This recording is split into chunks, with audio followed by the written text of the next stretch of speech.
ஸ்டார்டிங்னா இதுதான் காக்டெயில் சொல்லுவாங்க. But cocktail நம்ம கிட்ட ஒரு 5 to 10 வெரைட்டிஸ் இருக்கு மேம். கையில எடுங்க வருவாங்க. ஸோ இது எல்லாமே டேம்டு பேர்டு மேம். இது ஆக்சுவலா நீங்க கையில கூப்பிட்டீங்கன்னா அழகா வருவாங்க. பட் வந்து பைட் பண்ண மாட்டாங்க. இப்போ ஸ்டார்டிங் பேர்ட்ஸ் வந்து நிறைய பேருக்கு தெரியாதுல்ல மேம். இப்போ பிகினர்ஸ்க்காக சில பேர் ட்ரை பண்ணாங்கன்னா பட் காக்டெயில் இது நல்லா சாங்ஸ் பாடும், விசில் நல்லா பண்ணும். பட் நல்லா நம்ம கிட்ட அட்டாச்மெண்ட் ஒரு குழந்தை மாதிரி தான். ஐ மீன் ஆமா நீங்க சாங்ஸ் விசில் பண்ணீங்கன்னா சாங்ஸ் பாடும் அது. பட் அதெல்லாம் நல்லா அழகா பண்ணும்.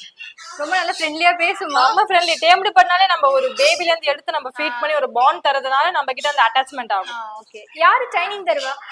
ட்ரைனிங்னா நம்ம இங்க இருக்கிற ஸ்டாஃப் தான் நாங்க பண்ணுவோம். ஃபீட் பண்ணுவோம், ட்ரைன் பண்ணுவோம். சார் வந்துட்டு ஃபீட் பண்ணுவாங்க. Okay okay.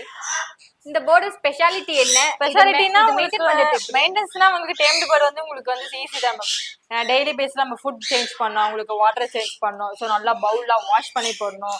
ஸோ கேஜ்குள்ள இருக்க இந்த ட்ரே